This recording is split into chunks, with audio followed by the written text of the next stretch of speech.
So we found something different at Computex. This is pronounced Tryx, not Tryx, not Tryx. I was wrong twice when I tried to predict the naming for it when we did the hardware news update a while ago. So Tryx has the panoramic cooler. This is something we showed in a news episode. We'll come back to this. The thing I'm starting on though is actually going to be the case, which is over here, because we didn't have a whole lot of information on that back when the company launched. The company's brand new. It is comprised of several people from around the industry.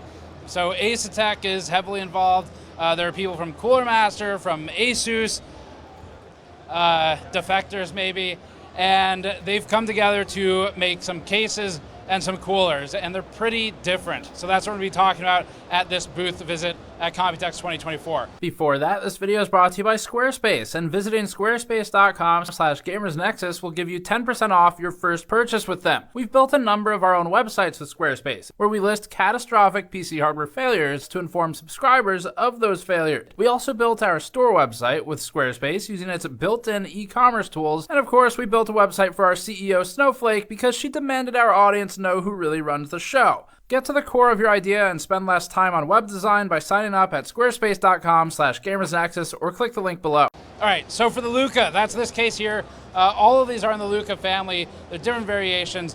The thing I thought was most interesting about it though was the hinged door with dual 200 by 38 millimeter thick fans. So these, as you can see at that profile shot, are the thicker variety. You find these on something like a Torrent, in terms of the thickness anyway. And the interesting thing with it really is just the hinging. So if they could go pogo pin or pin to pad with these, that would be phenomenal, but I don't know what the pricing impact would be. Anyway, this is an airflow version of the Luca. The case is built to try and look different, so it's got this massive aluminum structure on the bottom serving as a foot, and this is extremely thick aluminum. So if you look here, I don't know if it's filled all the way, if there's maybe an air gap or plastic, but large piece of aluminum, very expensive for sure. The price of the case is going to be $200 to $220, depending on which case. The one without fans but with the glass is the cheaper variety. The one with the fans is the more expensive one. The only real serious feedback or criticism I have right now, though, is if you come look at the side down here.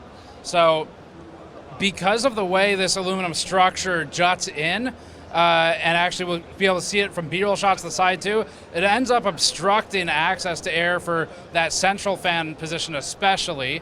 And let's just pop this panel here. This is actually kind of interesting on its own. So there's just a indent here, push in, it hinges and hangs down on the bottom, which there was a big marketing thing years ago that Thermaltake promoted. But anyway, so the panel comes off. Let me set this down safely. And then now if we look back inside, you'll see internally this central fan ends up almost like an island with that aluminum foot. So I do think this is an area they need to make some changes thermally. This is where you can kind of see the newer company approach to it, where just some stuff that gets by. There's access to air for the front and the back fans, probably like, I don't know, maybe at a 30-40% access for the whole. So the bottom mounts end up not super useful compared to without the feet. However, there are side mounts and there's front mounts. So up here you can see the ventilation for the side panel, and although there was a wall in that case we just looked at, if you look through, that was actually just a cable covered door that was in the way. So it's got ventilation here.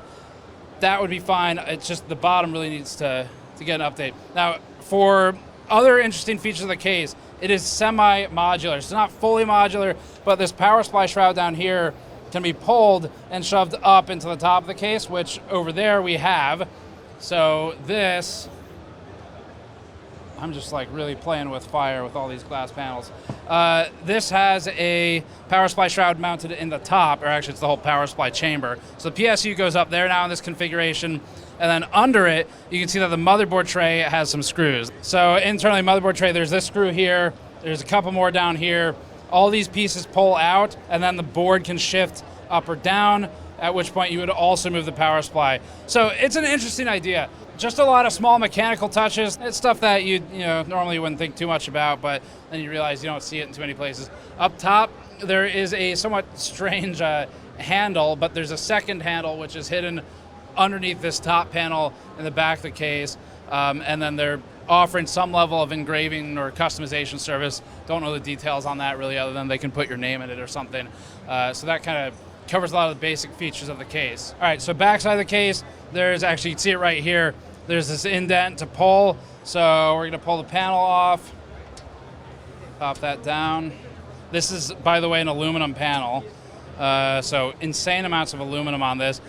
And then backside, we've got the cable cover here. Is it this way? Yeah. And that reveals some of the SSD sleds. There's another one here for more storage, hard drives or SSDs, also a cable cover. And that's pretty much the mechanical features of the case. So there's a lot going on mechanically. Pricing. So like I said, this is gonna be $220. I think it just, as I understand it right now, it just comes with these two 200 by 38 fans. They're dual ball bearing fans. I don't have a lot of detail on them, but depending on the configuration for if they do anything in the back, I guess the main competition would be something like Landcool series in terms of the fan size, but it's like half the price. So then you're probably looking at more of a Torrent maybe, where it's super high airflow and it's in that same $200 range for pricing. And then the glass one is the cheaper variant. So that'll cover it for the Luca. These are coming out in Q3. We'll run them through our case test bench when they come out, when we get them, and see how they perform thermally and acoustically before you buy it. Let's move over to the Panorama cooler though. So now we get to the cooler that got my attention on this company originally. So they're calling it Panorama. There is a Pro version, which is more expensive, and then there's this one they're calling the SE version. So one of the differences between them is the Pro version has pogo pins connecting the screen to the chassis, from what they were telling me, whereas this one is just plastic, and you can see it's still got that wire there. So the first question I had was, well, why do the wire? Why not socket it or something? Because just USB 2, you could socket it. The answer was just so that you can rotate it. So it's reconfigurable, because some of the cases now have a top-down glass, and then we just saw at Be Quiet they had an old 486 style flat PC. So that's the reasoning for it. This is an Asetek solution. So Asetek has been largely out of relevance for a very long time, and it's because they sued everybody and pissed everyone in the industry off. Asetek's a supplier. Their competition at the time, it was like Cool It, for one. These days, it's Appletech. Arctic has a solution they work with people on. And so it's a very diverse market now for pump and cooling suppliers. And that means that Asetek has had trouble getting back into it. And it seems like they're trying to start partnering with people to do things they should have done a long time ago, which is anything more interesting than allowing a company to just stick their logo on a cooler, because that's how Asetek used to run things. So this is an 8th gen pump solution for what they're saying. I need to open it to really look at it. There's a cross-section one over there we'll look, or blown apart one to look at. But otherwise, the screen is the interesting component. So there's a 6.5 inch AMOLED display, and they're trying to get that anamorphic look where if you've ever seen like a billboard in Japan or something, or a YouTube video of one, they're trying to get it to look like it's slightly popping out of the display. I think we have some footage of it we can show, and that's the angle here. For pricing, Tryx is trying to compete most directly with ASUS at the very, very high end. So it's like 300 plus territory, 300 to 400 range for a 360 mil AIO from them, and no idea how it performs. We'll have to test it like everything else. We'll let you know, but let's go look at the pulled apart one. Okay, so this is the Pro model. They don't have it completely pulled apart like I would want to do with pulling out, say, the cold plate to reveal the impeller itself. So we can't see into the most important aspect of it, but up top, the Pro model, what we didn't see over there is it has a VRM fan. So there's that tiny fan that sits into this housing. Now I was trying to figure out where exactly is the air going, and I guess they're trying to funnel it down the outer walls here, and then maybe out to the board from that point through the perforation. So I'd really like to see some angling of the housing for that to guide it more to the VRM components. But that's the blown out look, and then if we get a shot this way down into the inside of that pump cap, you'll see the pogo pins I was talking about earlier down in there, along with the relatively large and complex PCB for a liquid cooler.